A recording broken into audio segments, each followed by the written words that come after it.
ఓ పిల్లవాడు చెట్టు కింద కూర్చున్నాడు, చేతి నిండా బిళ్ళలు పట్టుకున్నాడు. బిళ్ళలంటే చాక్లెట్లు అంటున్నాం ఈ రోజుల్లో. పట్టుకున్నాడు. అలా వెళ్ళిపోతూ ఒక ఆయన కూర్చుని ఎదురుకున్నాను, బాబు నాకు బిళ్ళ పెట్టమన్నాడు. నావి అన్నాడు వాడు. ఇలా దగ్గరికి పెట్టేసుకున్నాడు, ఒక్క బిళ్ళ ఇవ్వలేదు. ఆయన ఇలా చూసినప్పుడల్లా ఎక్కడ తీసుకుంటాడో అని ఇలా దాచుకున్నాడు. ఆయన లేచి వెళ్ళిపోయాడు. 10 మంది వచ్చారు, అడిగారు, ఆయన ఎవరికి ఇవ్వలేదు. 11 ఆయన వచ్చి కూర్చున్నాడు. ఆయన ఈ పిల్లాడి వంక చూసి ఎంత బాగున్నాడో పిల్లాడు బిళ్ళలు అని ఓ నవ్వు నవ్వాడు. ఏమీ అనలేదు. ఆ పిల్లాడు ధైర్యంగా ఇలా చేతిలో పెట్టుకున్నాడు. తిను నాన్న, తిను, బిళ్ళలు తిను చక్కగాను అన్నాడు. ఇప్పుడు ఆ పిల్లాడు మెల్లిగా లేచి వచ్చి తాత బిళ్ళ తిను, తాత బిళ్ళ తిను, తాత బిళ్ళ తిను అని చేతిలో పెడుతున్నాడు.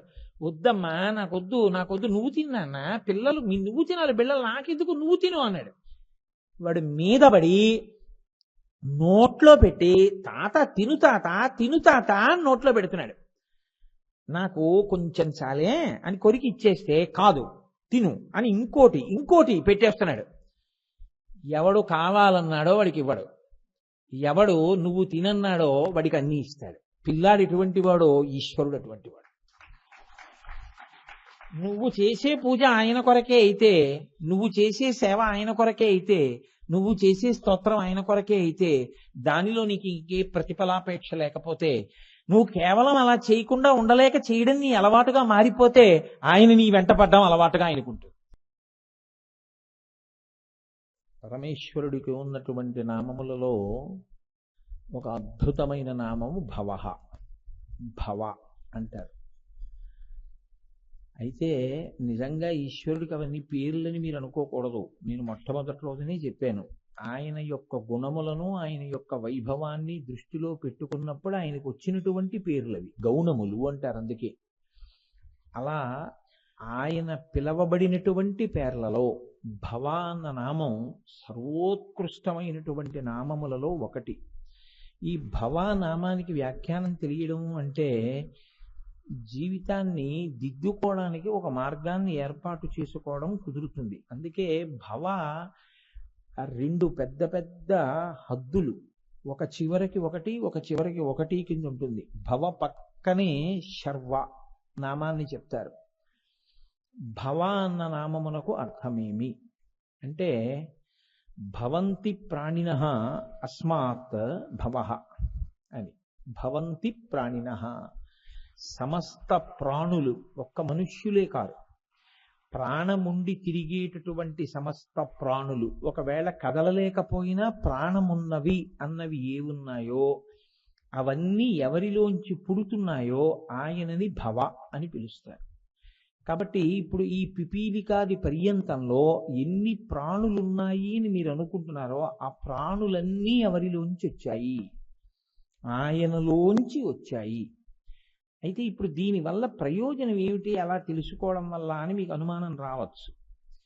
మీరు ఒకటి చూడండి, ఏకోదరుడు అని ఒక మాట ఉంటుంది.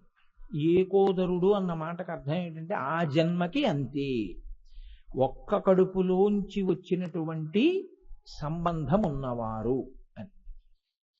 నేను, నా చెల్లెలు, మేమిద్దరం ఏకోదరులం, మా అమ్మగారి కడుపులోంచే బయటకు వచ్చాం. కాబట్టి మా ఇద్దరి అనుబంధం ఒక ప్రత్యేకమైనటువంటి అనుబంధం.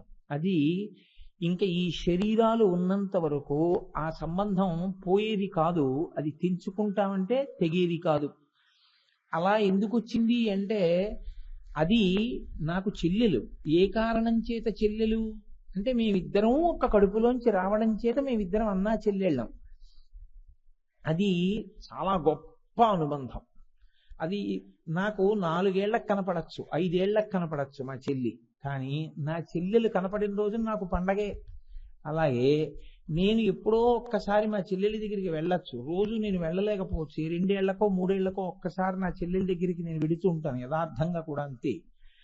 అలా నేను వెళ్ళినప్పుడు మా చెల్లెలికి పెద్ద పండగే.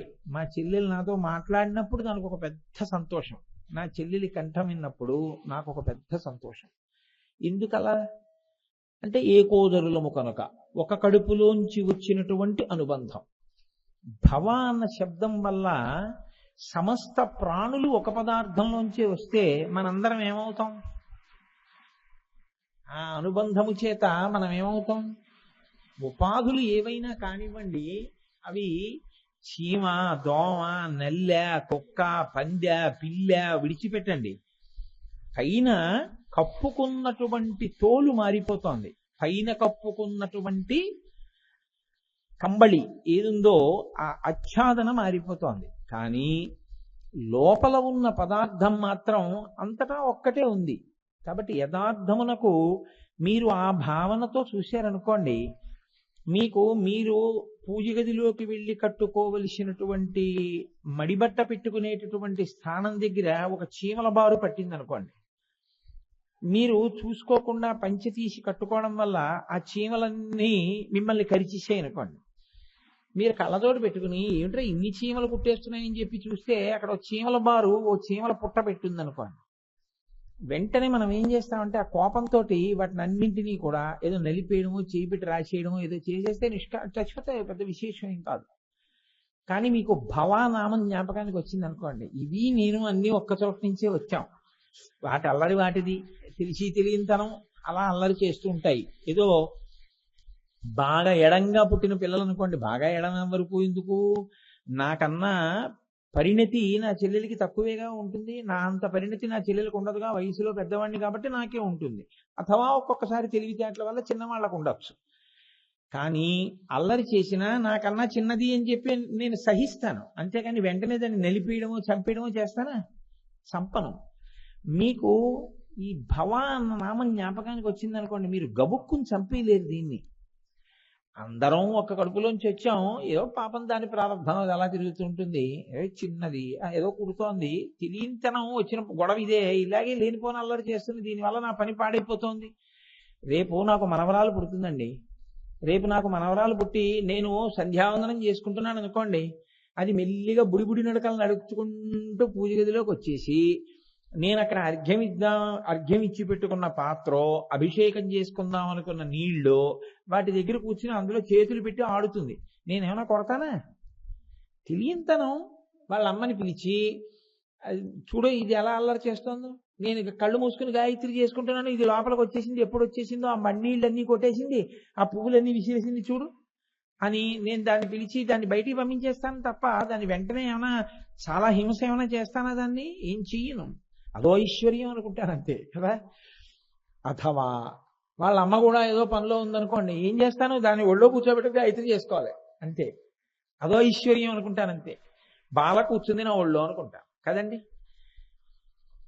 ఆ భావన ఇతర ప్రాణుల యందు ఏర్పడాలి అంటే మీకు ఆ ప్రేమ, ఆ ఏం చేస్తాం మరి, భరించాలి అల్లరి, అన్ని ఒకలా ఉండవుగా, ఈశ్వర సృష్టి, అందరం ఆ తండ్రి బిడ్డలమే, అలా అల్లరి చేస్తాను. ఇప్పుడు మీరు ఏం చేస్తారు చెప్పండి? ఓ కర్పూరం బిళ్ళోడు తీసి అది వెళ్ళే మార్గంలో ఒకసారి అడ్డం పెడతారు, ఆ వాసనకి ఇంకోవైపు పోతాయి, ఫోన్లో ఏటో పోయాయి కదా అని ఊరుకుంటారు తప్ప మీరు ఇంత చీమల మందు తీసుకొచ్చేసి వాటన్నింటి మీద గోళ్ల మీద చల్లేసి అవన్నీ నిస్తీజంగా పడిపోయి చచ్చిపోతే ఓ చాట్లోకి మీరు ఎత్తిలేరు. మెల్లమెల్లగా మొదట్లో తప్పలేదు, చంపేశాను అన్న భావన దగ్గర మొదలుపెట్టి మీరు చంపలేని స్థితి వస్తుంది. దేనివల్ల వస్తుందో తెలుసా అండి? మీరు సోదర సమానంగా అన్నిటినీ చూడడం ప్రారంభం అవుతుంది. అప్పుడు మీకు తెలియకుండా మీరు ఏది అంగీకరించినట్టు? పార్వతీ పరమేశ్వరులు మీ తల్లిదండ్రులను అంగీకరించినట్టు కదా. ఆ భావన సుస్థిరమైంది మీకు. మీరు అనుషంగిక ప్రయోజనంతో మొదలుపెట్టి ప్రధాన ప్రయోజనాన్ని చేరుతున్నారు. అన్నిటి మీద మీకు ఎందుకు ప్రేమ? అరే మా అందరికీ అమ్మా నాన్నగారు వాళ్ళు దెబ్బలాడతారు, మళ్ళీని పూజ చేయడానికి వచ్చేసావు, తమ్ముడినేమో అలా కొట్టేశావు, చెల్లెళ్ళని అలా కొట్టేశావు, చూడు వాళ్ళందరూ ఎలా ఏడుస్తున్నారు. బుద్ధి గడ్డి తిన్నవాడి ఏదో ఎందుకు ఉపన్యాసాలు, వాళ్ళకి ఏం తెలుసు, వాళ్ళకేం తెలియదు పాపం, అమాయకులు, ఏదో పంచిలోకి వెళ్ళారు కుట్టారు, ఆ పాటి దానికి అలా చంపేస్తావా అని మిమ్మల్ని శివుడు అడిగాడు అనిపించింది అనుకోండి. మిమ్మల్ని నాకు అభిషేకాలు ఎందుకు, నీ తమ్ముళ్ళని చెల్లెళ్ళని ఆ కొట్టడం ఏంటరా నువ్వు అని మీకు అనిపించింది అనుకోండి, మీరు చంపలేరు అప్పుడు. ఇంకా అది ఏం చేస్తుందంటే మిమ్మల్ని పార్వతీ పరమేశ్వరులతో మీకు బిడ్డడి సంబంధాన్ని కల్పిస్తుంది. ఇది వాచికంగా చెప్తే వచ్చేది కాదు ఆ పద్యం. ఇది మీరు శివుడా విష్ణువా కాసేపు పక్కన పెట్టేయండి, ఎవరిని పట్టుకున్నా అంతే. కాబట్టి కమలవాసిని మమ్ము నీలమేఘశ్యామ నీవి తండ్రివి మాకు కమలవాసిని మమ్ము కన్న తల్లి నీ భక్తవరులంత నిజమైన బంధువుల్ నీ కటాక్షమే మాకనేక సుఖము నీ మీది కీర్తనల్ అఖిల ప్రపంచంబు నీ సహాయమే మాకు నిత్య సుఖము తోయజాక్ష నీ పాద తులసిదళము రోగములకు ఔషధము బ్రహ్మరుద్ర వినుత భూషణ వికాస శ్రీధర్మ పురనివాస దుష్ట సంహార నరసింహ దురిత దూర అన్నా అదే భావన. అమ్మా అయ్యా అటంచు ఎవ్వరిని నేనన్నన్ శివా నిన్నేను సుమి నీమది తల్లిదండ్రులటంచున్ చూడగాబోకు నాకిమ్మై తల్లియు తండ్రియున్ గురుడు నీవే కాక సంసార పుంచిమ్మచీకటి కప్పకుండా కనుమా శ్రీకాళహస్తీశ్వర. అందుకే ఈ భావన బాగా పెరిగిపోయిన వాడిని ఏమంటారో తెలుసా అండి? ఋషి అంటారు. ఆయనది ఋషి జీవితం అండి అంటారు. అందుకే ఆశ్రమంలో ఒక పాము వస్తుంది అనుకోండి, వాళ్ళు ఏం అలా కొట్టేరు. ఆయన అలా అటువంటి ఉపాధితో తిరుగుతున్నారు. ఆయన కూడా నేను ఎక్కడి నుంచి వచ్చానో ఆయన అక్కడి నుంచే వచ్చారు. లోపల ఒక జీవుడు ఉన్నాడు, పైన ఇంకొక తోలు కప్పుకున్నారు. ఆ భావనతో చూడడంలో స్థిరపడిపోయిన వాణ్ణి క్రూర ప్రాణులు కూడా అలాగే చూస్తాయి ప్రేమతో. అది ఒక స్థాయిలో, మన స్థాయిలో ఇంకా అనుకరించే ప్రయత్నం చేయకూడదు. దాని యందు బాగా ఊంచుకుంటే మీకు విశ్వమంతటా అదే ప్రేమ మీకు గోచరం అవుతుంది. అందుకే సనాతన ధర్మానికి ఉన్న చాలా గొప్పతనం ఏమిటో తెలుసా అండి? ఎవడు ఈశ్వరుడికి నమస్కరించాడో, ఎవడు ఈశ్వరుణ్ణి విమర్శిస్తాడో, ఎవడు భగవన్మార్గానికి దూరంగా ఉంటాడో వాడి కొరకు ముందు నమస్కారం చేస్తాడు. ఈశ్వర వాణ్ణి నీ దారిలోకి తీసుకురా, పాపం దారి తప్పిపోయాడు, పాడైపోతున్నాడు అంటారు తప్ప వాడు మూర్ఖుడు, వాడికి నీ అనుగ్రహాన్ని కటాక్షించద్దు అనరు. ఈ విశాల హృదయం ఎప్పుడు వస్తుంది? మీ అన్నదమ్ముల్లో ఒకడు చాలా అమాయకుడే ఏమీ చేసుకోలేకపోతుంటే అందరూ కలిసి వాడిని సాయం పట్టే ప్రయత్నం చేస్తారా? చేయరా? ఒకడు కొడుక్కి ఫీజు కడతాడు, ఒకడేమో మెల్లిగా నలుగురు ప్రతి నెల 400-500 వేసుకుని 2000 రూపాయల ఆర్డీ వేసి వాడికి ఎలాగో పట్టదు. అమాయకుడు ఏమీ చేసుకోలేడు పాప. ఆ పిల్ల పిల్లమే కదా చెయ్యాలి పెళ్లి. రేపు 20 ఏళ్ళు వచ్చేసిన తర్వాత అప్పుడు పట్టుకురమ్మంటే ఎక్కడ తెస్తాం డబ్బు? కాబట్టి అందరం తలకో 2000 కలిపి ఆర్డీ వేద్దాం పెద్దన్నయ్య పేరు మీద. ఆ పెళ్లి వయసు వచ్చిన తర్వాత సంబంధం కుదరగానే పెద్దన్నయ్య ఆర్డీ మెచ్యూర్ అవుతుంది, అది తీసి మనం చక్కగా పిల్లకి పెళ్లి చేసేద్దాం అని ఎందుకు ఎత్తుకుంటున్నారు మీ భుజానికి? మా అన్నయ్య కూతురని. ఇది సమస్త ప్రాణిజాతమునందు దయ ఉండడం వేరు. దయ వలన ఏమవుతుందో తెలుసా అండి? దానికి చెల్లెలు వస్తుంది, అహంకారం. దయకున్న పరిమితి అదే. దయ అన్న మాటని మీరు సరి అయిన కోణంలో కానీ వాడలేదనుకోండి, వాడకపోతే ఆయన పట్ల దయతో పోన్లే అని ఉపకారం చేశానండి అంటే ఆయన ఉపకారం పొందేవాడు, మీరు ఉపకారం చేసేవాడు. అప్పుడు ఏమవుతుందంటే మీరు చేసే ప్రతిదానికి మీరు కర్తృత్వం తీసుకుని నేను చెయ్యకపోతే వాడు ఏమైపోతాడు, కాబట్టి నేను చేశాను. అప్పుడు ఇది మీ అహంకారం పెరగడానికి కారణమై కూర్చుంటుంది. నేను చేయడం ఏమిటి? నేను చేయలేదు, ఈశ్వరుడు చేయించాడు. ఈశ్వరుడు చేయిస్తే నన్ను మధ్యలో ఓ ఉపకరణం కింద వాడుకున్నాడు ఆయన. ఈ భావన స్థిరపడింది అనుకోండి, మీకు అహంకారం కలిగేటటువంటి స్థితి మీకు ఉండదు. ఎప్పుడూ మనుష్యుడు ప్రవర్తన యందు ఏది చూసుకుంటూ ఉండాలంటే తనని తాను పరిశీలనలో ఈశ్వరుడికి దూరం జరిగిపోవడం లేదు కదా, ఇదొక్కటే చూసుకుంటూ ఉండాలి. దాని వలన మీరు ఎప్పుడూ ఈశ్వరుడి చేత రక్షింపబడుతూ ఉంటారు. ఇప్పుడు ఆయన బిడ్డల్ని, మా తమ్ముళ్ళు, మా అన్నయ్యలు, మా చెల్లెళ్ళు, మా అక్కలు, మీరు అలా అనుకుంటున్నారు అనుకోండి, అందరినీ ప్రతి ప్రాణి యందు మీరు అనుబంధం పెంచుకుంటుంటే ఇప్పుడు మిమ్మల్ని రక్షించవలసిన బాధ్యత ఎవరి మీద ఉంటుంది? ఆయన మీద ఉంటుంది. ఆయనే మిమ్మల్ని రక్షిస్తుంటాడు. ఇంకంతకన్నా ఏం కావాలి మీకు? మీకు 50 లక్షలు బ్యాంకులో ఉంటే ఏముంటుందో అంతకన్నా ఎక్కువ రక్షణ మీకు ఉంటుంది. మీకు ఎప్పుడు అవసరమో అప్పుడు ఈశ్వరుడు వచ్చి మీకు ఇస్తాడు. ఇంకేం కావాలి? ఆ స్థితి మీరు పొంది ఉండడానికి భవ అన్నీ ఆయనలోంచి వచ్చాయి. ఇప్పుడు ఇది ప్రేమతత్వంతో అన్నిటి యందు ఒకే రకమైనటువంటి దృష్టికోణం ఏర్పడడానికి హేతు అవుతుంది. నీ పాద కమల సేవయు నీ పాదార్చకులతోడి నెయ్యము, ఆయన పాదార్చకులతోడి నెయ్యము రానినాడు మీకు ఈ భావన ఎలా వస్తుందో అర్థం కాదు. నితాంతాపార భూతదయయు, ఉట్టిదయ కాదది. సమస్త భూతముల యందు సమస్త ప్రాణుల యందు ఎందుకు ఉండాలి? ఇది కారణం. మేమందరం అందులోంచి వచ్చాము. అయితే ఈ దయతో సరిపోతుందా? మీరు ఒక్కటి కొంచెం జాగ్రత్తగా ఆలోచించండి. నాకు మా అన్నయ్యలు కనపడుతున్నారు, మా తమ్ముళ్ళు కనపడుతున్నారు, మా అక్కయ్యలు కనపడుతున్నారు, మా చెల్లెళ్ళు కనపడుతున్నారు.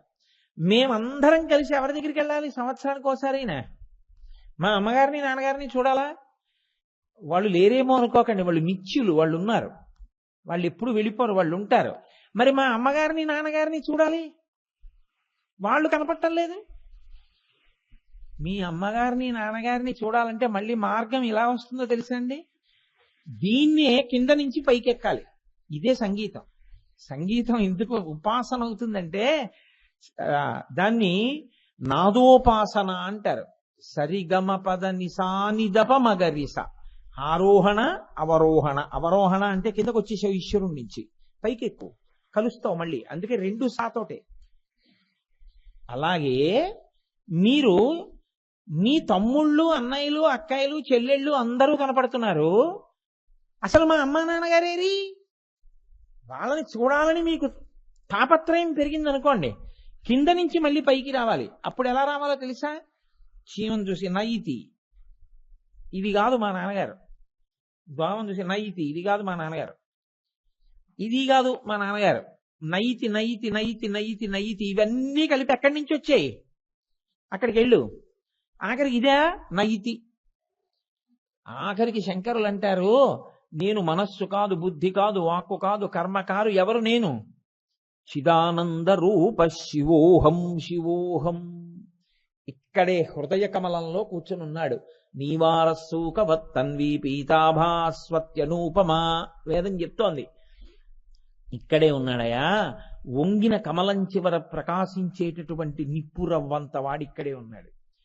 వాడిని వెతుకులాట మొదలు పెడితే వాడు ఏం చేస్తాడంటే, వాడిని చూడాలి చూడాలన్న కోరిక నీకు కలగగా కలగగా వాడు బయట తిరగడం ఆపి లోపలికి వెళ్ళడం నేర్పుతాడు.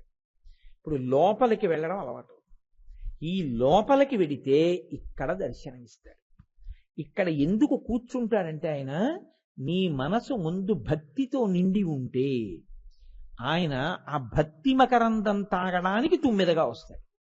అందుకే రాజీవో అని భృంగీచ్ఛా నటనోత్కట కరిమదగ్రాహీ స్ఫురన్మాధవాహ్లాదో నాదయుతో మహాసితవపౌ పంచీషు నాచాదృత సత్పక్షస్సు మనోవనీషు నపున సాక్షాన్మదీయే మనో రాజీవే భ్రమరాధిపో విహరతాం శ్రీశైలవాసీ విభు అంటారు శంకర భగవత్పాదులు. రాజీవే భ్రమరాధిపో విహరతాం మనోరాజీవే. మనస్సనే తామర పువ్వు మీద ఆయన ఎప్పుడు తిరుగుతుంది తుమ్మెద? దాని నిండా తేనె ఉంటే, ఏ తేనె లేకపోతే దాని మీదకి తుమ్మెద ఎందుకు వస్తుంది? తామర పువ్వు మీద తుమ్మెద తిరిగింది అంటే కారణం ఏమిటి? ఈ మనసు అనేటటువంటి పద్మంలో భక్తి అనేటటువంటి మకరందం నిండి ఉంటే, భక్తి అన్న మకరందం నిండడానికి ప్రధానమైనటువంటి నామము భావ. ఇప్పుడు ఈ భావన చేత మీకు అందరితో మీకున్న అనుబంధం ఏమో మీకు అర్థమవుతుంది. లేకపోతే వచ్చే పెద్ద ఇబ్బంది ఏమిటో తెలుసా అండి? 3 కింద విడిపోతుంది. ఎప్పుడు ఎలా విడిపోతుందంటే, నాకన్నా తక్కువ వాళ్ళు వాడి దగ్గరికి వెళ్ళి అహంకరిస్తావు. నాతో సమానుడు పెద్ద ఏమిటి లెక్క పెట్టేది? నాకన్నా అధికుడు అసూయ. ఇంకా నువ్వు ఎలా ప్రేమ చూపిస్తావు? చూపించలేవు. నీకన్నా తక్కువ వాడైనా, నీతో సమానుడైనా, నీకన్నా అధికుడైనా నువ్వు ఎప్పుడు ప్రేమిస్తావు? ఒక కడుపున పుట్టిన వాళ్ళైతే. ఇప్పుడు భవ అలరా భవంతి ప్రాణినః. మేమందరం ఆయనలోంచే వచ్చాం. ఇప్పుడు ఇదేమవుతుంది? వాడు నీ మాట వింటున్నాడా వింటలేదా పక్కన పెట్టు. ఇది ఈ భావన యొక్క పరాకాష్ఠ ఎక్కడికుంటుందంటే, రామకృష్ణ పరమహంసని వివేకానందుడు అడిగాడు. వాడు దేవుడు లేడు దేవుడు లేడు దేవుడు లేడు అంటున్నాడు, దేవుణ్ణి తిడుతున్నాడు, మూర్ఖుడు. వాడు కూడా ఈశ్వరుడే. ఆయన అన్నారు, కాకపోవడం ఏంటి, మూర్ఖనారాయణుడను, నారాయణుడు కాడనకవు. కాబట్టి ఇందులో ఉన్నాడు ఇందులో లేడని ఉండదు. ఇందుగలడు అందులేడని సందేహము వలదు చక్రి సర్వోపగతుండు ఇందెందు వెదకి చూచినా. వెదకి చూచినా అంటే ఏదో విప్పి చూడమని కాదు. ఇక్కడ నీకు ఆ భావం కలిగితే వెందెందు వెదకి చూచిన అందందే కలడు దానవగ్రని వింటే. ఈశ్వర దర్శనం మీకు ఎక్కడవుతుందండి? ఓ చిన్న చీమ మిమ్మల్ని కరుస్తోంది అనుకోండి, మీరు దాని వంకిలా చూసి ఆశనీయ సాధ్యం కూలా, ఇంత చిన్న తలకాయ, దానిలో మెదడా, నీ నోరు కనపడదా, ఇంత నోరా, నేనేం ఎక్కమన్నానా, ఎక్కావా, నీకు ఇక్కడికి వచ్చేటప్పటికి ఏదో కోపం వచ్చిందా, ఏదో ముడతబడిందో చెమట పట్టిందో, నీకేమైనా దుర్వాసన వచ్చిందో కోపం వచ్చిందా, కొరుకుతున్నావా, ఇన్ని రాగద్వేషాలే నీకు, ఎంత అల్లరే, ఉపాధి మారింది కానీ నాకేమున్నాయో నీకు అదే లేదు, ఎంత అల్లరి ఇవన్నీ. కానీ దీనికి కదలిక, దీని కాళ్ళు, దీని నడక, దీనికి ఇష్టం, దీనికి అయిష్టం, ఇది కరవడం, ఇది భయపడడం, ఇలా అంటే గవ్వ పరిగెడుతుంది. భయం, బతకాలని కోరిక, ఏం ఆశ్చర్యం ఈశ్వరా, ఇందులో కూడా ఉండి కదుపుతున్నావా అని మీరు చూడగలిగారనుకోండి, మీరు ఈశ్వరుణ్ణి చూడడానికి ఏం కావాలండి మీకు? ఇంకా ఎక్కడికి వెళ్ళాలి నాకు చెప్పండి? ఎక్కడికి ఎక్కుతారు? ఏమి ఎక్కి తిరుగుతారు మీరు? నిరంతరం మీకు కనపడుతూనే ఉంటాడు ఆయన. ఇది ఈశ్వర ప్రజ్ఞ. ఒక మహాపురుషుడు అన్నాడు వ్యాఖ్యానం చేస్తూ, ఏమయ్యా, ఓ గీత గీసి నీళ్లు పెట్టి కడిగితే ఆ గీత పోతుంది కదా. నేను పెన్సిల్ ఆ ముగ్గు పెట్టారండి, దాని మీద నీళ్లు పోసి కడిగాను, ఉంటుందా? ఉండదు, పోతుంది. ఈశ్వరుడు ఈ గీతలు గీశాడు, ఎన్ని మాటలు సబ్బులు ఎట్టుకోమని ఎన్ని మాటలు కడిగాను, పోయే ఈ గీతలు. ఈశ్వర, ఎన్ని మాటలు కడిగినా పోని ఈ గీతలు గీసిన గీతల్లో నువ్వు నాకు కనపడుతున్నావు అన్నాడు. చాలదా? అది భావుకత, అది దర్శనమునందు అనురక్తి. కాబట్టి ఇప్పుడు భవః, మీరు ముందు నుంచి వెనక్కి కదలచ్చు, వెనక నుంచి ముందుకు కదలచ్చు. మీ ఓర్మి అంతటికి కారణం ఏదై ఉంటుందో తెలుసా అండి? ఈ నామం మీకు ఎంత పట్టిస్తోందో మీరు అంత ఓర్పుతో ఉంటారు. ఈ నామం మీకు ఎంత పట్టిస్తుందో మీ దగ్గరికి అంతమంది వస్తారు. ఎందుకో తెలుసా అండి? లోకంలో ఒక్కటే. చాలా మంది ఒక ఆయన దగ్గరికి ఎందుకు ఎడతారంటే, చాలా మందిని ఆయన తన వాక్కులతో ఓదారుస్తాడు, మార్గం చెప్తుంటాడు. అసలు అలా ఎందుకు చెప్పాలి నేను అని అనుమానం వచ్చింది అనుకోండి, అది చెప్పకుండా ఎలా ఉంటావు? నీ అన్నదమ్ములు, నీ అక్క చెల్లెళ్ళును అందరం ఒక కడుపున పుట్టిన వాళ్ళం పాడైపోతే ఎలాగా? అందరం మళ్ళీ నాన్నగారు బాధపడరు, ఉదయ వాడు ఎలా పాడైపోతుంటే చూస్తూ ఊరుకున్నాయిట్రా, సమర్థుడు అయ్యుండే అందరూ నాన్నగారు అన్ననాడు నువ్వు ఎవరు పాడైపోవడాన్ని చూస్తూ నువ్వు ఊరుకోలేవు. ఈ సుసంపన్నమైన హృదయము అంటారు. ఆ సుసంపన్నమైన స్థితి ఎప్పుడు కలుగుతుందో తెలుసా అండి? భవ అన్న నామంతో మీరు ఎంత అనుబంధం పెట్టుకుంటున్నారో మీరు ప్రపంచమునకు అంత ఉపయుక్తమైన వ్యక్తిగా మారుతారు. భారతదేశానికి ఇంత ఖ్యాతి దేనివల్ల తెలుసా అండి? భారతదేశంలో కట్టినటువంటి ఆనకట్టలు, భారతదేశంలో ఉన్నటువంటి ఐశ్వర్యము వీటి వల్ల కాదు, భారతదేశంలో ఉండే ప్రజల యొక్క గుణ సంపద వల్ల. ఇంత గుణ సంపదకి ఆధారమైనటువంటి మన ఋషిప్రోక్తమైన వాంగ్మయం వల్ల వాళ్ళు ఒక్క పేరు తలుచుకోరా అంటే ఇంత ఓర్పునిస్తారు. ఒక్కడు ఓర్పు కలిగిన వాడు ఉన్నాడు అనుకోండి, వాడు చాలు ఉద్ధరించడానికి. అసలు ముందా ఓర్పు లేకపోతే వాడు ఎవరికి ఏం చేస్తాడు? ఏమీ చేయలేడు. కాబట్టి ఇన్నిటినీ సమకూర్చగలిగినటువంటి అద్భుతమైన నామము భవః కాదు. ఈ నామానికే వ్యాఖ్యానంగా రెండో విశేషం ఏం చెప్తారో తెలుసా అండి? భవత్యసౌ సర్వత్ర సర్వదా ఇది భవః.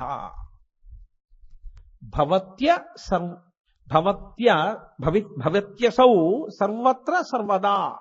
సర్వత్ర అంటే దేశము, సర్వదా కాలము, భవత్యసౌ ఉన్నది, అంతటా. ఎంతటా? నువ్వు ఏమంటున్నావో వాటంతటా. ఈ భూమి అంటావా? భూమి అంతా ఆయన ఉన్నాడు. ఆకాశం అంటావా? ఆకాశం అంతా ఆయన ఉన్నాడు. నిప్పు అంటావా? అగ్ని అంతటా ఆయన ఉన్నాడు. నీరంటావా? నీరంతటా ఆయన ఉన్నాడు. నీలో అంటావా? ఆయనే ఉన్నాడు. నీ ఎదురుగుండా వాళ్ళలో అంటావా? ఆయనే ఉన్నాడు. ఆయన లేనిది లేదు, ఆయన ఉన్నది మాత్రమే ఉన్నది. ఇప్పుడు శ్మశానం అమంగళం ఎందుకైందో నాకు చెప్పండి. అది శివతత్వం అంటే. ఉంటే ఒక్క పవిత్రమైందే ఉందనండి, లేకపోతే ఒక్క అపవిత్రమైందే ఉందనండి. శ్మశానం అంటే ప్రాణులు చనిపోయేటటువంటి ప్రదేశము శ్మశానము అని మీరంటే శవాలుండే ప్రదేశం. నేనంట ఈ భూమండలం అంతా శ్మశానమే అంట. నేను ఇప్పుడు మాట్లాడుతుంటే ఈ శబ్ద ప్రకంపనలకి కొన్ని జీవులు కింద పడిపోతాయి, ఈ పెద్ద ధ్వనికి పడిపోతాయి అవి. ఇప్పుడు ఆ పైనుంచి వస్తున్నటువంటి కదలికలకి కొన్ని కింద పడి మరణిస్తాయి. అలాగే చనిపోయే వాళ్ళందరూ శ్మశానానికి వెళ్ళి చనిపోరుగా. ఇంట్లో చచ్చిపోతున్నారు, రోడ్డు మీద చచ్చిపోతున్నారు, హాస్పిటల్లో చచ్చిపోతున్నారు, గుళ్ళో చచ్చిపోతున్నారు, ఎక్కడ పడితే అక్కడే చచ్చిపోతున్నారు. మనుష్యులేమో ప్రాణులు పోవట్లా ప్రతి చోట. ప్రాణులు పోయి ప్రాణులు లయమైపోతున్నాయి. మనుష్యులంటే అక్కడికి తీసుకెళ్తున్నాం, మిగిలినవన్నీ ఎక్కడ లయం అవుతున్నాయి? బయటే లయం అవుతున్నాయి. కాబట్టి లయం ఎక్కడెక్కడ జరుగుతోందో అక్కడక్కడ శివుడు ఉన్నాడు. కాబట్టి ఈ ప్రపంచమంతా శ్మశానమే. నువ్వు బతకడానికి శ్మశానం తప్ప ఇంకోట్లేదు. ఈశ్వరుడు శ్మశానవాసి అంటావే. ఈశ్వరుడు శ్మశానవాసి అయితే ఆయన లేని చోట నువ్వు బతుకు నేను చూస్తాను. నీ ప్రాణం పోయిన తర్వాత ఆయన ఉన్న చోటికే తీసుకెళ్లి నిన్ను కాల్చాలి. నీకు ఆయన ఒక్కడే దిక్కు. ఆయన్ని విమర్శిస్తావు ఎందుకు? ముందు నీ బతుకు దిద్దుకోవడం నువ్వు నేర్చుకోవాలి తప్ప నీకున్న రాగద్వేషాలు పరమేశ్వరుడు ఎందుకు కూడా ప్రవేశపెట్టి మాట్లాడడం ఎందుకు? బట్టి ఈ భూమండలమే మహాశ్మశానం. ఆ మాటకు వస్తే అసలు పంచభూతములలోకి పిండాండముల బ్రహ్మాండంలో లయం కాని ప్రదేశమేం లేదు.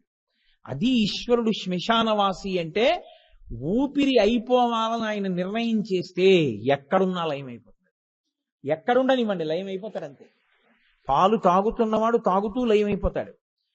బ్రహ్మాండంలోకి పిండాండం కలవడం అంటే ఎక్కడుంటుందండి? అందుకే మృత్యువుకి స్థానం ఏదని చెప్పిందో తెలుసా శాస్త్రం? ముక్కు చివర ఉంటుంది మృత్యువు అని చెప్పింది. ఊపిరి తీశాడు, వదిలిపెట్టలేదు, ఏమైపోయినట్టు? చనిపోయాడు. ఊపిరి వదిలాడు, లోపలికి తీయలేదు, ఏమైనట్టు? చనిపోయినట్టు. కాబట్టి మృత్యువంత సన్నిహితంగా నీ భార్య ఉందా, బిడ్డలున్నారా? ఎవ్వరూ లేరు. అసలు నువ్వు పడుకున్నా, నువ్వు లేచినా, నువ్వు తిరుగుతున్నా, నువ్వు కూర్చున్నా నీకు అత్యంత సన్నిహితంగా ఉన్నది ఏది అంటే నీ మృత్యువే. అదే ఉంది నీ ముక్కు చివర. ఉన్నప్పుడు అది ఎప్పుడైనా గ్రసించేస్తుంది. గ్రహించేసినప్పుడు ఇక్కడ పడిపోతాం, అక్కడ పడిపోతాం అని ఉంది. ఎక్కడైనా ఎప్పుడైనా పడిపోతాడు. కాబట్టి అంతటా శ్మశానమే. ఎన్ని ప్రాణులు పడిపోతున్నాయో అలాగా, ఇన్ని లయమైపోతున్నాయో బ్రహ్మాండంలోకి. ఏంటి, నేను ముందు పుట్టానా, నా ఊపిరి ముందు పుట్టిందా? ఇద్దరం కలిసే పుట్టాం. నేను ముందే వెళ్ళిపోతానా, నా ఊపిరి ముందు వెళ్ళిపోతుందా? ఇద్దరం కలిసే వెళ్ళిపోతాం కదండి. నేను నా ఊపిరి అభేదం. కాసేపు ఊపిరాపి కోటేశ్వరారు ఇతర పనులు చేసుకుంటా అట్లా అని ఉంటుంది ఏంటి? అలా ఏం ఉండదు. నేను నా ఊపిరి ఎప్పుడూ కలిసే ఉన్నట్టు, నా ఊపిరికి నాకు భేదం లేనట్టు ఈశ్వరునకు వేదమునకు భేదము లేదు. అందుకే చాలా గొప్ప మాట ఏం చెప్తారో తెలుసా అండి? పరమేశ్వరుని యొక్క రూపములన్నీ గంగానది ప్రవహిస్తున్నప్పుడు ఉన్న స్నానఘట్టములు. ఏ స్నానఘట్టం గొప్పది నాకు చెప్పండి. ఈ స్నానఘట్టం గొప్పది, ఈ స్నానఘట్టం కన్నా ఆ స్నానఘట్టం తక్కువ అని మీరు చెప్పగలరా? మీరు ఏ స్నానఘట్టంలో దిగి స్నానం చేసినా గంగలో స్నానానికి. గంగ వేదం, స్నానఘట్టాలు ఈశ్వర స్వరూపాలు. ఓ దాని దగ్గర లైట్లు ఎక్కువ ఉంటాయి, ఓ దాని దగ్గర లైట్లు తక్కువ ఉంటాయి. ఓ దాని దగ్గర నాచు ఎక్కువ ఉంటుంది, ఓ దాని దగ్గర నాచు తక్కువ ఉంటుంది. ఓ దాని దగ్గర సౌకర్యాలు ఎక్కువ ఉన్నాయి, ఓ దాని దగ్గర సౌకర్యాలు తక్కువ ఉన్నాయి. కానీ సౌకర్యాలు తక్కువ ఉన్నాయన్న చోటకి అమ్మయ్య ప్రశాంతంగా ఉంటుందని వెళ్ళి స్నానం చేసిన వాడికి గంగా స్నాన ఫలితం రాదని మీరు అనుకుంటున్నారా? ఎక్కువ సౌకర్యాలు ఉన్న చోట స్నానం చేస్తేనే గంగా స్నానం అనే నియమమా? ఏం లేదుగా. అన్ని ఘట్టములు స్నానం చేయడానికి అనువైనవే. అన్ని ఈశ్వర స్వరూపములు ఒక్కటే. అన్నీ నిన్ను గంగలో మొలక వేయిస్తాయి. అలా అన్నీ నీ పాపమును పోగొట్టి అన్నీ నిన్ను తనలో చేర్చుకోవడానికి వచ్చినటువంటి ఈశ్వరుని యొక్క రూపములే. ఒక రూపముతో భేదమున్నది కాదు. కాబట్టి వేదము అనాది, ఈశ్వరుడు అనాది. ఈ రెండిటికి కాల నిర్ణయము లేదు. ఫలానా అప్పుడు ప్రారంభమయ్యాడు ఈశ్వరుడు లేరు సనాతన ధర్మంలో. వేదము ఫలానా అప్పుడు చెప్పబడింది లేదు సనాతన ధర్మంలో. రెండు ఎప్పుడున్నాయి? సృష్టి మొదలని నువ్వు ఎప్పుడన్నావో దానికన్నా ముందున్నాయి. ఈశ్వరుడు ఎంతున్నాడు? అత్యతిష్ట దశాంగుళం. ఈ బ్రహ్మాండాలన్నీ ఎంతున్నాయని నువ్వు అంటున్నావో దానికన్నా 10 అంగుళాల పై వరకు ఉన్నాడు.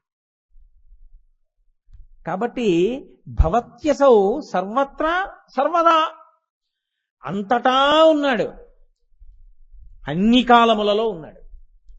అంతటా అన్ని కాలములలో ఉన్నది ఆయన ఒక్కడే, ఆయన తప్ప వేరొకటి లేదు. ఆయనే ఉన్నాడు.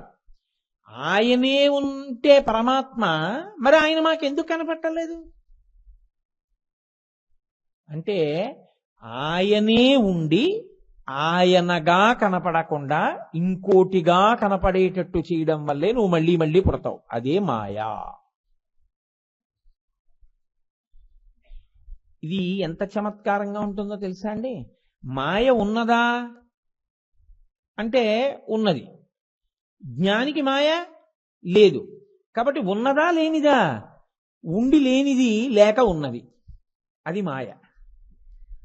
చాలా చమత్కారంగా ఉంటుంది మాయ యొక్క పరిస్థితి. ఎందుకో తెలుసా అండి?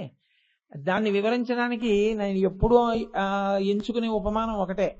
రామకృష్ణ పరమహంస అద్భుతమైన మాట చెప్తారు. అసలు నిజంగా మాయా అన్న మాటకి నిర్వచనం ఏమిటో తెలుసా అండి? నామరూపములే మాయా. మీరు బాగా పరిశీలన చేయండి. నామము రూపము ఈ రెండిటిని మాయా అంటారు. ఎందుకో తెలుసా అండి? ఓ బంగారం ముద్ద ఉందండి. ఇప్పుడు నేను దాన్ని చూపించి మీకు ఇది ఏమిటండి అని అడిగాను అనుకోండి, మీరేమంటారు? బంగారం అండి అంటారు. ఇప్పుడు నేను ఆ బంగారాన్ని ఓ 8 గాజులు చేయించాను, ఇవి ఏమిటండి అని అడిగాను, మీరేమంటారు? గాజులండి అంటారు. అవి గాజులా బంగారమా? అది బంగారం సత్యం. గాజులు రూపము నామము గుండ్రంగా చేతికి వేసుకునేటట్టున్నాయి కాబట్టి గాజు దానికి ఒక పేరు. అది వడ్డాణం అంటే మీరు ఒప్పుకోరుగా. వడ్డాణం అంటే మళ్ళీ వేరంటే నడువుకు పెట్టుకునేది అంటారు. గాజు ఒక రూపము ఒక నామము. నామరూపములు కనపడి నామరూపముల వెనుక దాగి ఉన్నటువంటి సత్యమైన పదార్థము ఎరుకలోకి రాకపోతే మాయా. అందుకే బంగారం కొట్లో కొనుక్కునే వాళ్ళందరూ నామరూపాలు చూస్తారు.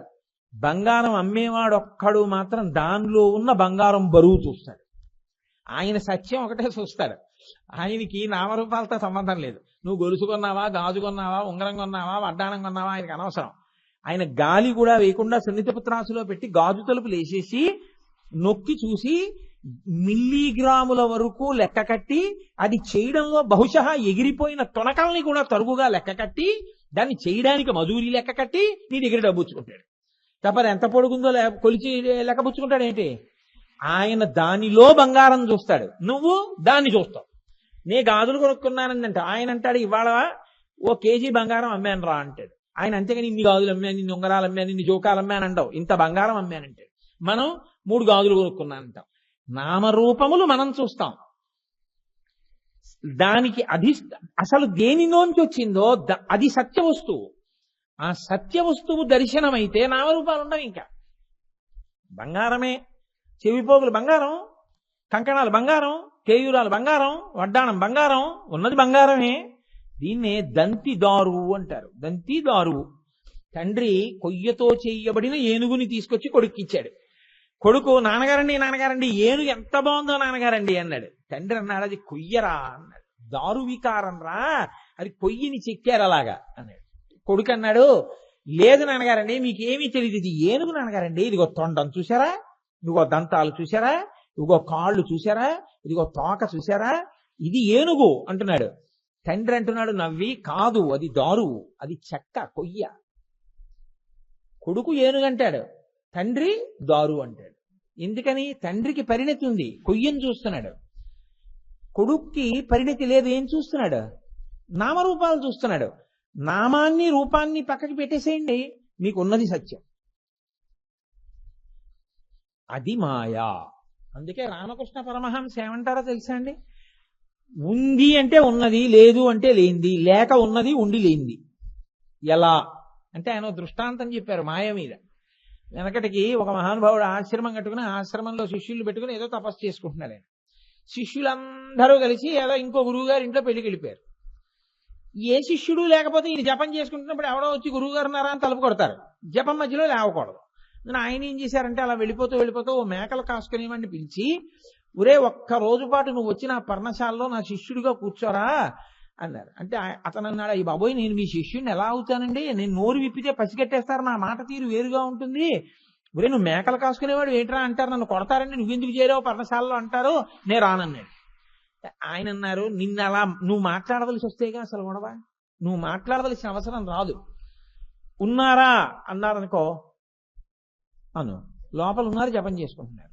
నేను లేననుకో అను, అంతే. ఏమీ మాట్లాడదు, గొడవ లేదు, నేను చూస్తూ ఉంటాను. అయితే సరేలేండి ఒక్కరోజు కదా ఉంటాను అన్నాడు. వాడికి ఏదో పెద్ద స్నానం చేయించారు, ఓ పిలక పెట్టారు, ఓ విభూతి పెట్టారు, బొట్టు పెట్టారు, చిన్న పంచె కట్టారు, ఉత్తరీయం ఒకటి ఎడంభుజం మీద వేశారు, తీసుకొచ్చారు, కూర్చోబెట్టారు. గురువుగారు లోపల జపం చేసుకుంటున్నారు. ఇంకో గురువు గారు వచ్చారు ఆశ్రమం నుంచి. ఏరా మీ గురువు గారు ఏరన్నారు. ఎంతసేపటి నుంచి చేసుకుంటున్నారు జపం అన్నాడు. అది చెప్పలేదు వీడికి.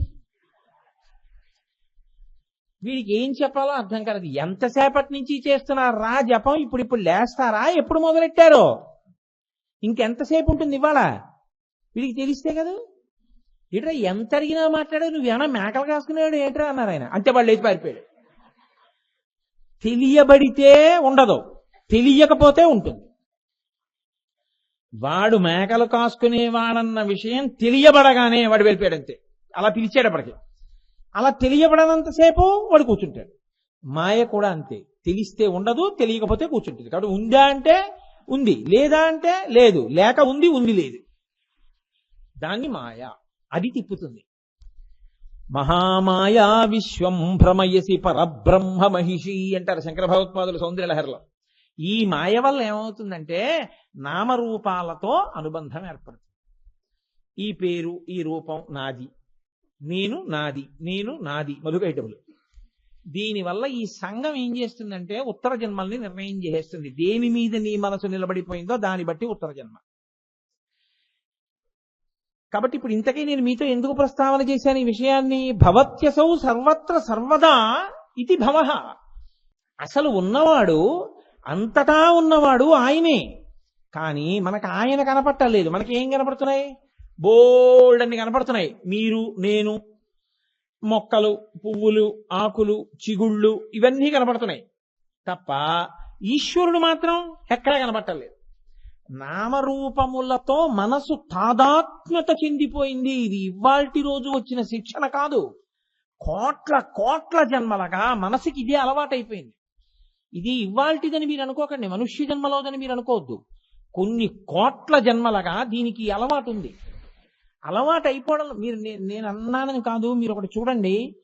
మీరు రోజు పూజ ముందు అగరత్తు తీసి స్టాండ్లో పెట్టి ఉంచడం మీరు చేశారనుకోండి, మీరు పూజ మొదలెట్టే ముందు మీ ప్రయత్నం లేకుండా ఇలా అగరత్తులు పెట్టి అగరత్తు తీసి అందులో పెట్టేస్తుంది చెయ్యి.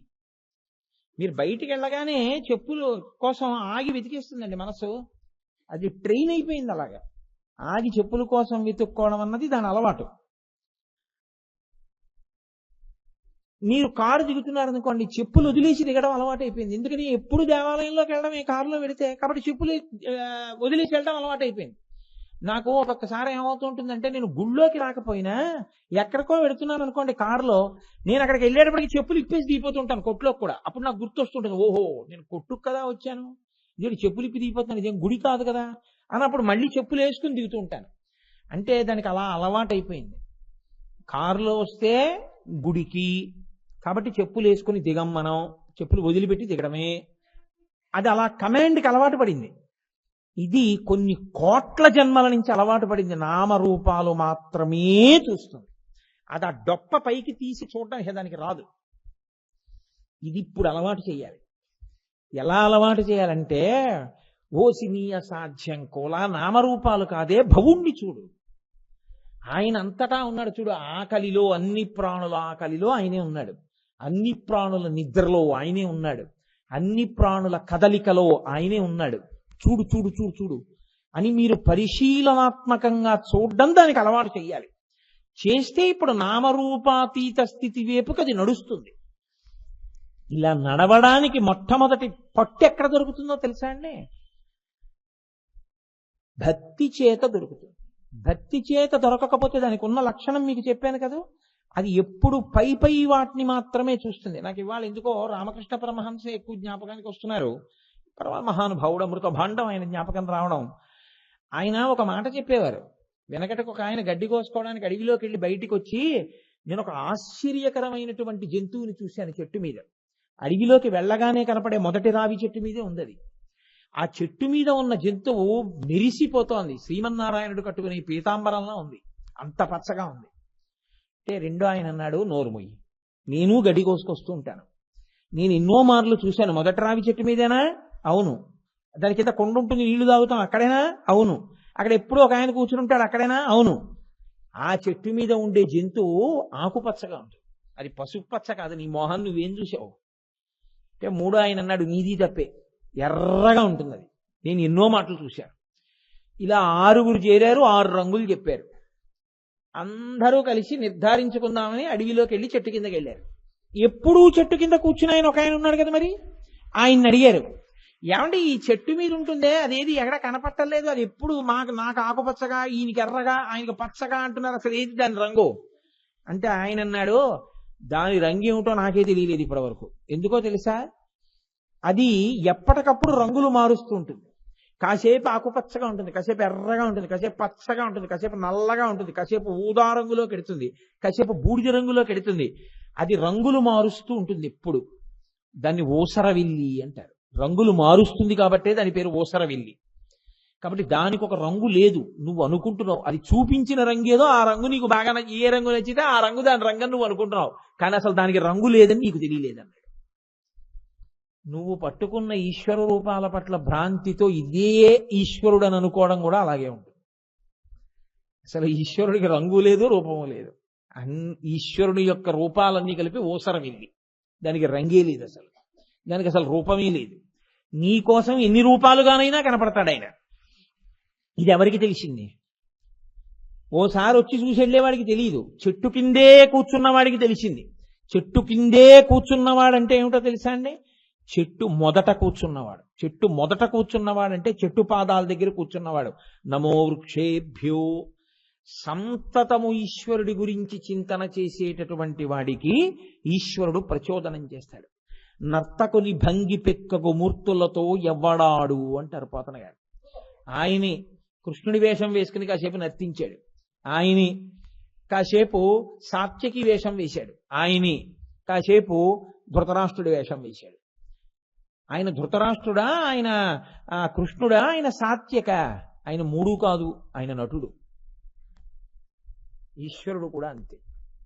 ఇది ఎవరికి తెలుస్తుందంటే చెట్టు కింద కూర్చున్న వాడికి తెలుస్తుంది. అంటే భక్తితో బాగా పట్టుకోవడానికి కూర్చున్నవాడు. భక్తితో బాగా పట్టుకోవడానికి కూర్చున్నవాడన్న మాటను మీరు ఎలా స్వీకరించవలసి ఉంటుందో తెలుసా అండి? ఆయన్ని చూడడం కోసమే, ఆయన్ని సేవించడం కోసమే, ఆయనని స్తోత్రం చేయడం కోసమే. ఏ ప్రతిఫలాపేక్ష లేదు. అలా చూడడం, అలా స్తోత్రం చేయడం, అలా పూజించడం అలవాటైన వాడి వెనక ఆయన వెంటబడతాడు, నువ్వు ఇది పుచ్చుకో అని. అందుకే రామకృష్ణ పరమహంస ఒక ఉపమానం చెప్తారు. నేను చెప్తున్నా ఇవాళంతా ఆ వరవల్లోకి వెళ్ళిపోతుంది ఏమిటో ఉపన్యాసం. ఆయన స్ఫురణలోకి వస్తున్నారు. ఆయన ఒక మాట చెప్పారు. ఓ పిల్లవాడు చెట్టు కింద కూర్చున్నాడు, చేతి నిండా బిళ్ళలు పట్టుకున్నాడు. బిళ్ళలంటే చాక్లెట్లు అంటున్నాం ఈ రోజుల్లో. పట్టుకున్నాడు. అలా వెళ్ళిపోతూ ఒక ఆయన కూర్చుని ఎదురుకున్నాను, బాబు నాకు ఒక బిళ్ళ పెట్టవన్నాడు. నావి అన్నాడు వాడు. ఇలా దగ్గరికి పెట్టేసుకున్నాడు, ఒక్క బిళ్ళ ఇవ్వలేదు. ఆయన ఇలా చూసినప్పుడల్లా ఎక్కడ తీసుకుంటాడో అని ఇలా దాచుకున్నాడు. ఆయన లేచి వెళ్ళిపోయాడు. 10 మంది వచ్చారు, అడిగారు, ఆయన ఎవరికి ఇవ్వలేదు. 11 ఆయన వచ్చి కూర్చున్నాడు.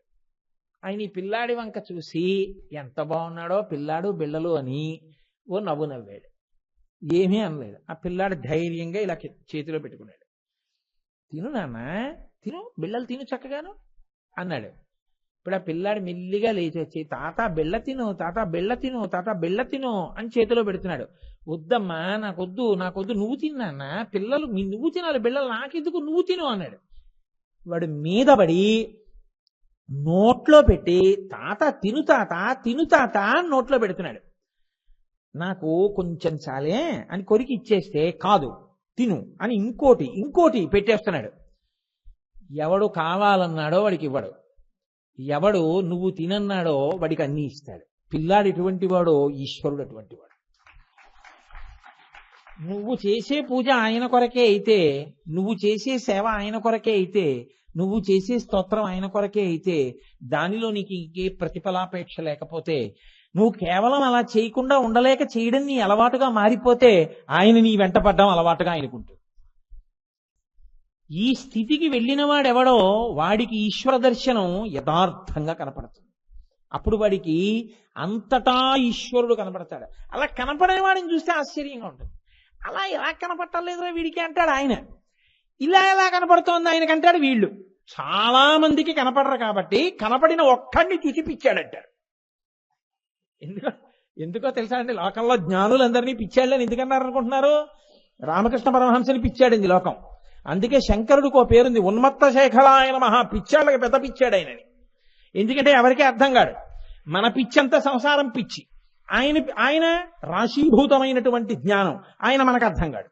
పిచ్చివాడంటే మనసు లేదని మీరు అనుకోకండి, పిచ్చివాడంటే ఆలోచన లేదని మీరు అనుకోకండి. నాకు ఎప్పుడూ ఒక విషయమే జ్ఞాపకానికి వస్తుంది.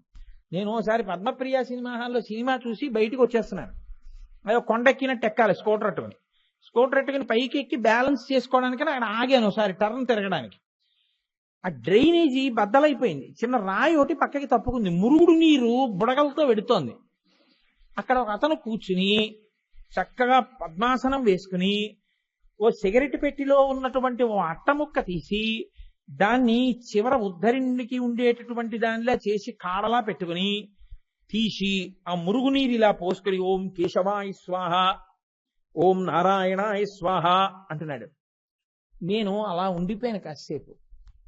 అతనికి ఏదో జన్మజన్మాంతర సంస్కారం ఉంది. ఇప్పుడు ఆ క్షణంలో అతని మనసులో ఏదో ఈశ్వరారాధన చేస్తున్నాడు. అతనికి ఇది ఉద్ధరిణి కాదని తెలియదు, ఇది పంచపాత్ర కాదని తెలియదు, అతను తీసుకుంటున్నది శుద్ధమైన జలం కాదని తెలియదు. కానీ అతని మనసులో ఏ భావన ఉండడం వల్ల అలా తీసుకోగలుగుతున్నాడో నీకు అందుకోలేవు, నీకు తెలియదు, నీకు ఆయన అర్థం కాలేదు కాబట్టి నువ్వు ఆయన్ని పిచ్చాడు అంటున్నావు. కానీ వీడికి అర్థం కాకుండా ఇలా తిరుగుతాడేంటి ఇక్కడ ఆచమనం చేసి పూజ చేసుకుంటుంటే అని అనుకుంటున్న ఆయనకి నువ్వు పిచ్చాడు కాదు. కాబట్టి పిచ్చి అంటే ఏదో మామూలు పిచ్చి అనుకోకండి. జ్ఞానంలో ఆయనకి అంతటా ఈశ్వరుడు కనబడతాడు, మనకి నామరూపాలు కనబడతాయి. అందుకని పిచ్చాడంటాం. రామకృష్ణ పరమహంసని శిష్యులు పల్లకీలో తీసుకెడుతున్నారు. రోజు సాయంకాలం అసుర సంధ్య వేళ అవుతోంది. వేశ్యలందరూ వేశ్యవాడలోంచి బయటికి వచ్చి తలుపుల దగ్గర నిలబడ్డారు. వీటిలో అలా వెళ్ళిపోతూ వాళ్ళకి ఎవరు వాళ్ళ కంటికి నచ్చితే వాళ్ళ దగ్గరికి వెడతారని. పరమహంస ఎందుకో తెర తీసి ఇలా బయటికి చూశారు. ఒక్కసారి పల్లకీలోంచి ఆయన దూకేశారు. ఇప్పుడు పల్లకీ పట్టుకున్న వాళ్ళు ఒక్కసారి కుదుపు కదండి, ఆశ్చర్యపోయారు. ఇదేమిటి ఈయన వీటిల దగ్గరికి వెళ్ళిపోతున్నారు వేశ్యవాళ్ళని.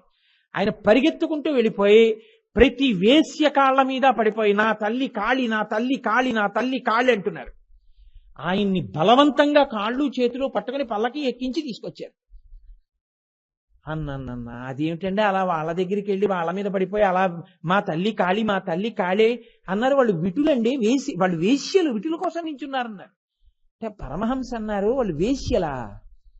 నాకు అసుర సంధ్య వేళ అవుతూ ఉండగా శంకరుడు ఇంటికొస్తాడని స్వాగతం చెప్పడానికి గుమ్మంలోకి వచ్చి నించున్న నా తల్లి కాళికాంబ కనపడింది, మా అమ్మ ఇన్ని రూపాయలతో కనపడిందని నేను పాదములకు మొక్కాను, నాకు వేశ్యలు కనపడలేదే అన్నారు.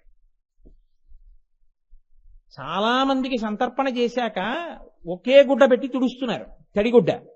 పరమహంస చూశారు అలా వస్తూ, ఆగండి ఆగండి ఆగండి ఆగండి ఆగండి, ఇదంతా భోజనం చేసింది నా తల్లే, సహస్రశీర్షవదన, ఇన్ని రూపాయలతో మా అమ్మ అన్నం తింది. ఇక్కడ మా అమ్మ అన్నం తిన్న చోట ఒక్క తడిబట్ట పెట్టేలా తీస్తారా? ఉండండి కూర్చోబెట్టి తీస్తాను, మామూలు కూర్చో కాదు, బ్రష్ అది, ఇదిగో నా కూర్చోబెట్టి తీస్తానని తన గడ్డం పెట్టి తుడిచారు ఆయన. ఈ దృష్టికోణం నీకు వస్తే చూసేవాళ్ళు ఆయన పిచ్చాడేంటి, ఆ గడ్డంతో తుడుస్తాడు ఏంటంటారు. కానీ ఆయన నీకెలా అర్థమవుతాడు? అందుకే మహాపురుషులైన వాళ్ళు అన్నారు రామకృష్ణ పరమహంసకు పట్టిన పిచ్చి నాకెప్పుడు పడుతుందో అన్నారు. అంటే నిజంగా ఆ స్థితిని నువ్వు పొందగలిగితే నీ జీవితం ధన్యమైందని గుర్తు, నీకు అంతటా ఈశ్వరుడు కనపడుతున్నాడని గుర్తు. మన గొప్పతనం అంతా ఎంతసేపు ఏమిటంటే ఎంతమందిని కొట్టి ఎంత దాస్తే, ఎందుకంటే నామరూపాలకి నువ్వు ఎంత వశుడవై ఉంటే అది గొప్పని మనం అనుకుంటాం. ఎందుకంటే మన సంఘం అక్కడే ఉంది.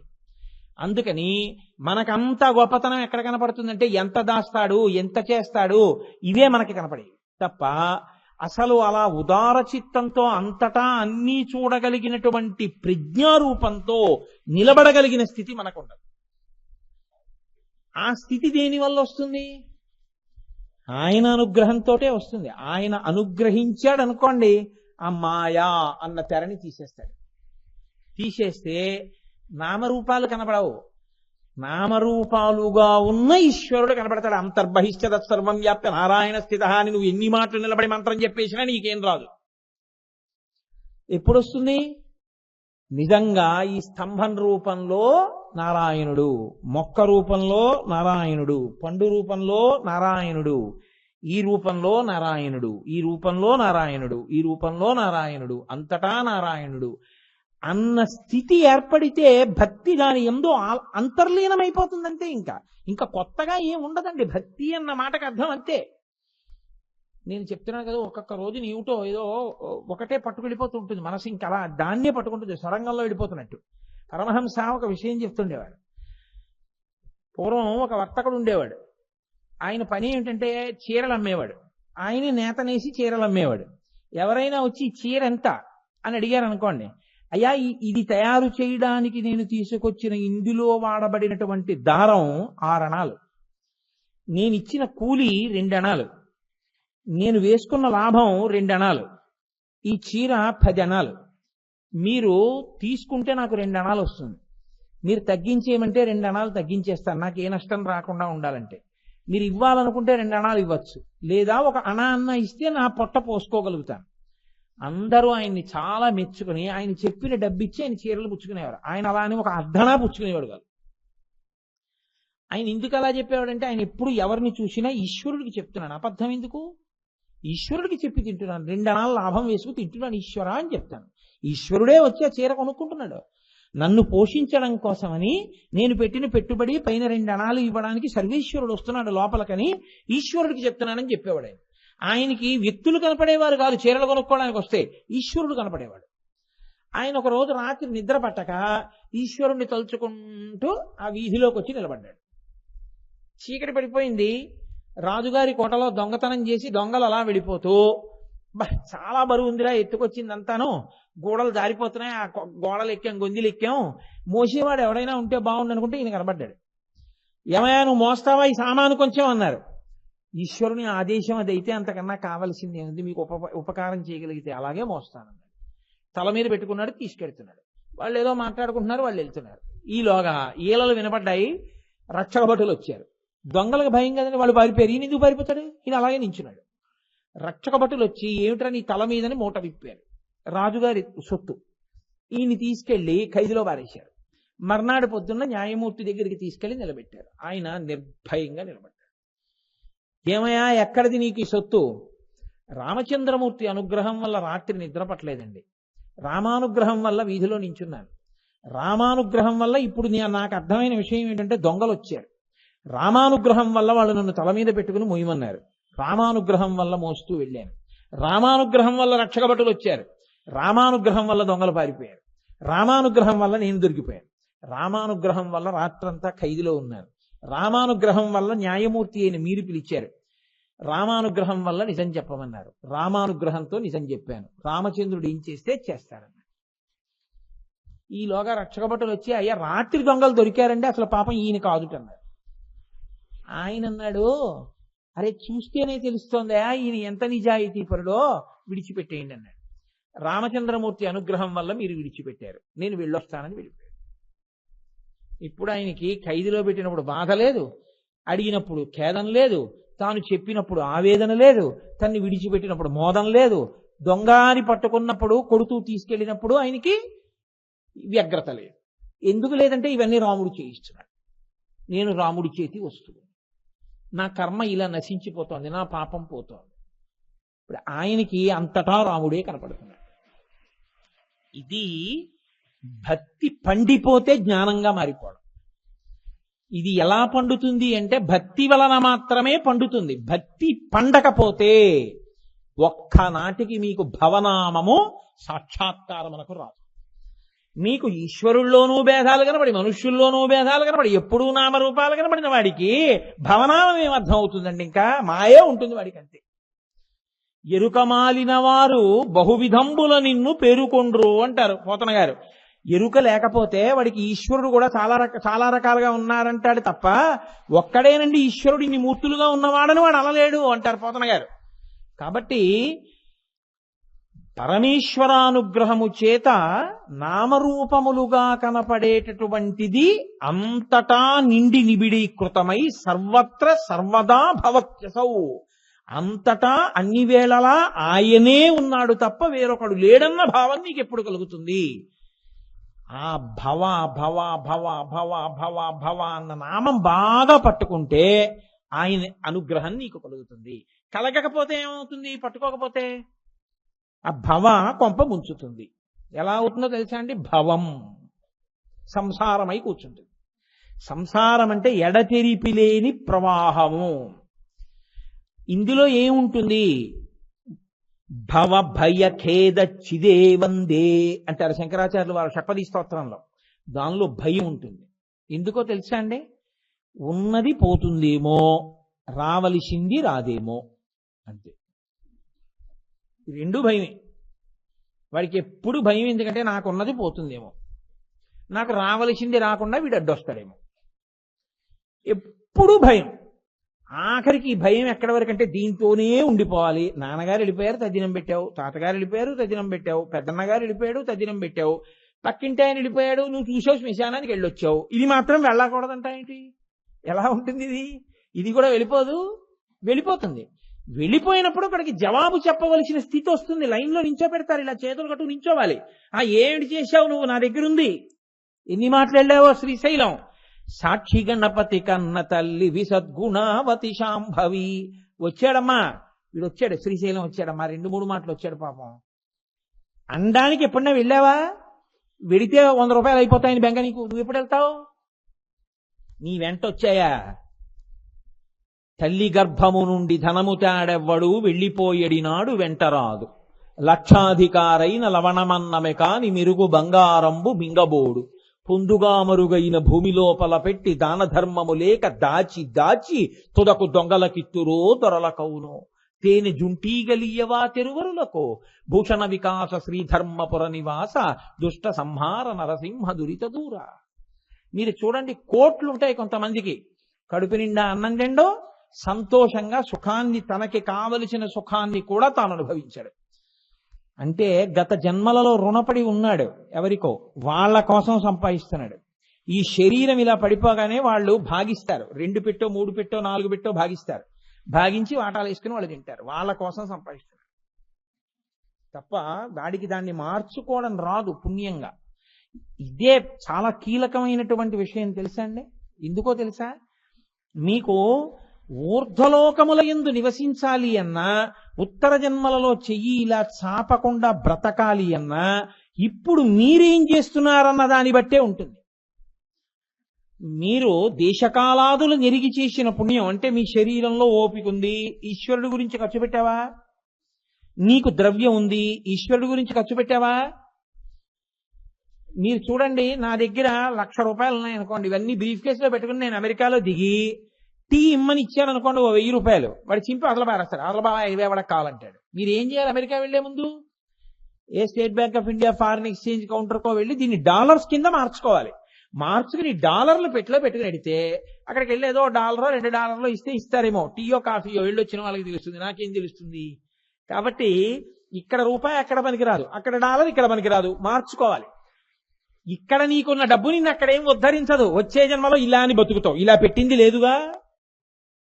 కాబట్టి ఇలా పెడితే వచ్చే జన్మలో కూడా ఇలా పెడతావు. ఇలా పెట్టింది లేదు, ఇలా పుచ్చుకున్నదే, అందుకని వచ్చే జన్మలో ఇలాగే చాపుతావు. అలా చాపకుండా ఉండాలంటే ఇప్పుడు నీకున్నదాన్ని నువ్వు ఏమైనా ఇస్తున్నావా ఎవరికన్నా? కాబట్టి నీ కొరకు నువ్వు చేసుకోరా, పాడైపోతావు. లేకపోతే పరాశర భట్టర్లు శ్రీగుణరత్న కోశం చేస్తూ యద్భ్రూభంగా ప్రమాణం స్థిరచర రచనా తారతమ్యే మురారే వేదాంతాహ తత్వచింతాం మురభిదురసి యత్పాద చిహ్నైత్తరంతి భోగోపోద్ఘాత కైలీచులిఖిత భగవత్వైశ్వరూప్యానుభావ సానశ్రీ అస్మృణీతాం అమృతలహరి ధీలంఘనీయై అపాంగై అంటారు. చతుర్ముఖ బ్రహ్మగారు లక్ష్మీనారాయణుల కొడుకు కదా, జన్మ ఇచ్చేటప్పుడు ఆ కొత్త జన్మలోకి వెళ్ళవలసిన పుర్రి చేత్తో పట్టుకుని అన్ని రాసేస్తాట. ఆయుర్దాయం, చదువు అన్ని రాసి ఐశ్వర్యమో సైడ్ హెడ్డింగ్ పెట్టి, అమ్మా లక్ష్మీదేవి వంక తిరిగి అమ్మా ఎంత ఇమ్మంటావు అని అడుగుతాడు. వీడి ఈ పుర్రె గతంలో ఉన్న పుర్రెగా ఉన్నప్పుడు దీని పేరేమిటి? ఈ పుర్రె పేరా అమ్మా ఫలానా అందేవాడు. అంటే కనుబొమ ఇలా దింపింది. వాడా ఒకడికి పెట్టారు కదరా, వీడు ఎప్పుడు చెయ్యి చాపి తిననుగాక, ఏది ముట్టుకున్నా మట్టగుగాక వదిలేస్తాడు ఆ పుర్రెని. అమ్మవారి దగ్గర చెప్పాడు, అమ్మ ఫలానా పుర్రె, దీనికి ఐశ్వర్యం లేకపోవచ్చు, ఊపిరున్నంత కాలం నిన్ను సేవించిందమ్మా. ఈ పుర్రె దానికి ఉన్నదంతా 10 మంది కోసం వెచ్చించిందమ్మా. అసలు ఆ పుర్రె పేరు చెప్పేటప్పటికట అమ్మవారు అంటుంది ఇలా సంతోషంతో, యద్భ్రూభంగా ప్రమాణం, పైకెత్తిందా ఇంటి ముందు ఏనుగులు నిలబడే ఐశ్వర్యవంతుడని రాస్తాడు.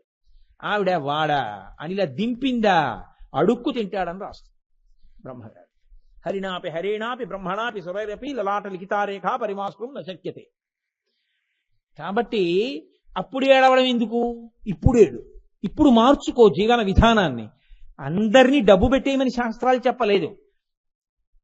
దేవుడు వాక్కిచ్చాడుగా, కష్టంలో ఉన్నవాడిని ఓదార్పుగా మాట్లాడడం చేత కదా, కనీసం 10 మందికి ఓదార్పు వాక్యాలు చెప్పడం చేయలేవా? రామనామం చెప్పుకుంటూ కూర్చోలేవా? శ్రీరామ శ్రీరామ అంటూ రామనామం వ్రాయలేవా? గుడి చుట్టూ ప్రదక్షిణం చెయ్యలేవా? ఈశ్వరుడి పల్లకి మొయ్యలేవా? నీకు ఐశ్వర్యం ఉంది, కాస్త ప్రసాదం పెట్టించలేవా? శిథిలమైన శివాలయానికి పునర్నిర్మాణానికి నీ దగ్గరున్న ద్రవ్యాన్ని వెచ్చించలేవా? నీవు ఏం చెయ్యగలవో అది చెయ్యి. నువ్వు ఏదీ చెయ్యకుండా ఎంతసేపు నాకేముందని చేయను అంటే అదే ఇస్తాడు ఈశ్వరుడు. శంకరాచార్యుల వారు కనకధార చేయవలసిన అవసరం ఎందుకు వచ్చింది?